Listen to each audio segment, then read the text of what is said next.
Hey everyone, welcome to some more Templar Battle Force. This is going to be a quick video, hoping it's only take like 10 minutes or so, where I'm just going to describe the differences between all of the Templar classes, and then we're going to describe how I envision this going forward. This is because I just realized, you know, I probably didn't sum up what all the classes are able to do. I just covered that there are different classes. So let's go take a look at all of them. And we'll load up Lotaeri in this case, rather than Jared Hiltman. I'm sorry, we're going to load up Jared Hiltman, not Lotaeri, so I can show you just about what we have access to here. There's not going to be any gameplay in this, by the way. I'm literally just going to be showing the differences between the classes. So let's do this. So I'm pretty far in the game, as you can see at the moment. I'm maybe halfway, and it's difficult to tell, but I'm this far into the Hydra tree. Neptune is not unlocked at all, neither is the Paladin. The Berserk is standing, it looks like about this far in. My Soldier needs more points in my Soldier, honestly. We've only taken it down to here, Soldier 6, with none of the side trees. My Scout has seen quite a bit of upgrades, as has my Engineer, going as far as these ranks so far. Okay, so what the heck are all these classes? Let's try some up as best I can. The Engineer, if you like deploying sentry guns and like supporting the team with powerful buffs, the Engineer will be the class for you. We will be taking an Engineer on roughly at least 50% of the missions due to wanting to acquire additional supply points. They are very, very useful. An upgraded sentry gun is able to hold a supply point with the Engineer, and no one else is required. 2 sentry guns can probably hold a supply point from the Xenos for up to like 10 to 15 turns. They can only deploy these sentry guns a limited number of times, but you can restore that limit by purchasing boost upgrades in the actual mission. The Scout is a fast...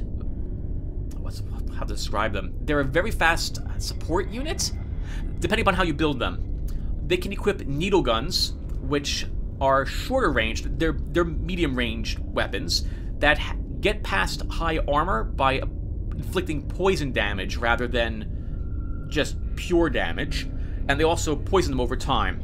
Their abilities rely on crippling the enemies, such as reducing their armor and dodge, or reducing their movement points, or their attack rating, or their crit chance. They also can equip sniper rifles, which do a lot of damage, bypass enemy armor, and have a fantastic range.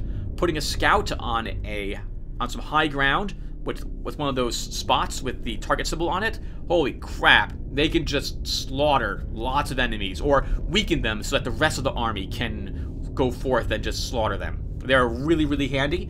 I will always take at least 1 Scout in every mission that I do. Scouts and Engineers, though, are more lightly armored than the other types of Templars. Engineers can also only use a pistol as a weapon.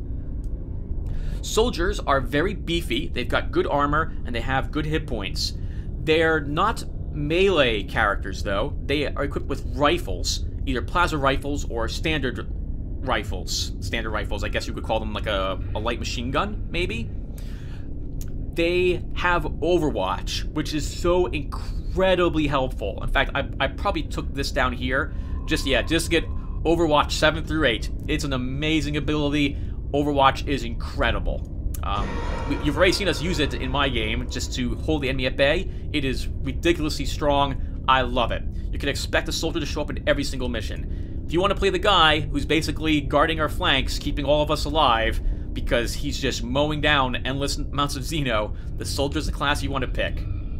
The captain is what Lotaeri is. I won't bother to go into details too much. Just know that I can specialize Lotaeri either as melee only or with melee with the plasma sidearm. I do like the plasma sidearm, and so I'll probably end up using him that way. It looks like I actually didn't do so here. It looks like I specialized Jared as a melee specialist. Anyway, the Hydra is the special thing about them is they're equipped with a flamethrower. The flamethrower is really nice. It does fire damage to enemies. They can lay down a large template, which does fire damage to everything in the area. We will be required to take a Hydra for some missions. I think like mission 4 we require a Hydra throughout that entire campaign. It's a really strong... All the classes are strong, by the way. You're not going to go wrong picking one of these classes. Just know that we won't have access to the Hydra for a little bit. Same thing with the Neptune, Paladin, or Berserk. This is mostly because I'm definitely going to be taking a few upgrades in my engineer, scout, and soldier, and captain, because we get them early on, and they're the staple of our armies. What else is there about the Hydra? I think their armor can also specialize in holding more heat, so they can do more actions probably than the rest of them can. The Neptune, I haven't unlocked it. I don't even know what it's... I think the Neptune special thing is that they can get a... I think they get a heavy machine gun, but I haven't used them, so I don't really know. So let's go with that. They get a heavy machine gun. I believe that's what's available to them. What do they have? Deadly Burst? What does this do? Burst Fire rakes adjacent targets with shots. Max 6 range. So they probably do, I would guess... Burst over heat hinders my... Looks like they're just a heavy... Yeah, a heavy bolter. Let's go with that. They have heavy bolters, and that's going to be incredibly powerful probably for them. I don't even know if they have... But they don't have Overwatch, it looks like.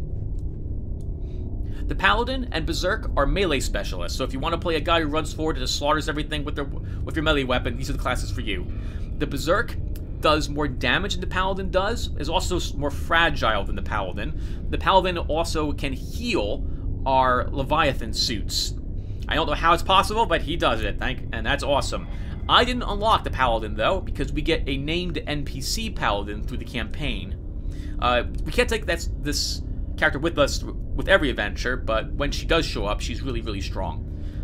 I went with the Berserk just because I wanted to because the Paladin seemed like the better choice, and when I play games, I go for the not obvious better choice whenever I get a chance, and I like the Berserk. They're really strong. To keep them healed, though, I'll need to purchase stuff in-game to replenish their hit points. In any case, you can't go wrong with either of these. The Berserk, from what I can tell, does more damage, and also has an ability which greatly increases his chance to counterattack the enemy. The Paladin is a support unit, doesn't do as much damage as a Berserk, but is able to heal all the rest of us, keeping us alive.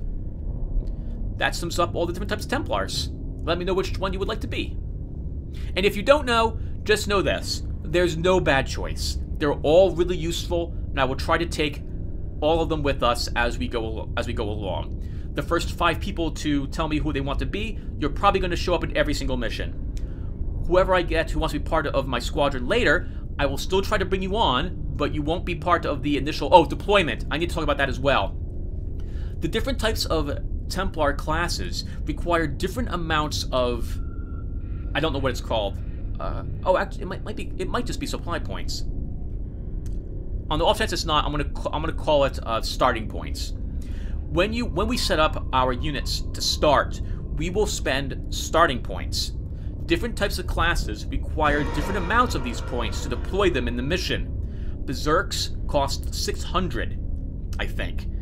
As the rest of the classes are cheaper. I think a scout is like 380. So this also means that depending upon the mission, I might not be able to take a different class with me because So if you want to be, if I get 2 people wanting to be like a Berserk, and you're part of the first 5, that's awesome. But it also means I can't deploy both you right away to start because we won't survive the missions. I'll deploy one of you, and I'll try to alternate here and there. Now, why am I constantly saying that the first 5 people are the ones who are going to be with me with every single mission? Let's try to show you. The way the experience in this game works is similar to Final Fantasy Tactics, I think, in that when people go on a mission, everyone in that mission gets the experience. The people who didn't go, they don't get anything. This means that if I want to have everyone be the maximum level, or as close to the max level as they can be, they need to come with me to every single mission. If you look here, Jared Hiltman here, this is my captain, so he's been with us for every single mission. He's level 15, and we've earned a total of 3,012 experience. Well, Lorenzo Soil here is 2,954 experience, is also level 15.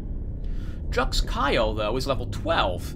He's got 2,149 experience. This is because he hasn't shown up to every single mission, unlike Lorenzo Soil, and it looks like Fiora Ita has as well, as a scout. We have a ton of level 11s. This is because they haven't come with me with every single mission. So, one more time, the first people to say they want in you'll probably get to see yourselves every single mission that we do. Now, once you figured out what you want to play, what I'll do is, if you know what type of focus you would like to be, let me know, and I will design your character around such. In between each mission, I'll show you what abilities are available, and I will pick them, but if you want me to pick something different for you, just let me know.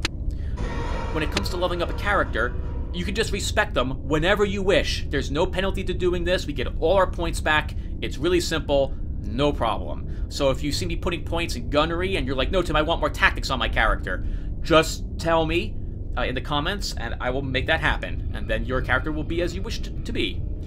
Hopefully I'll use your character as best as I can in the mission. I do apologize if I make any mistakes. Know that I will try to beat every mission and keep all of you alive as well. Same thing for equipment. I'll show you what's available. And of course you can pause the recording to take a look.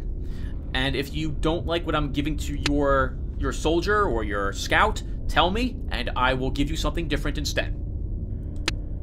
Okay, that'll do it for this video. I'm going to upload this right away. This way people have a good idea of how I tend to play this. And thank you guys again for watching. This is super exciting. I'm glad to see people are interested in this. And I'll see you in the next mission.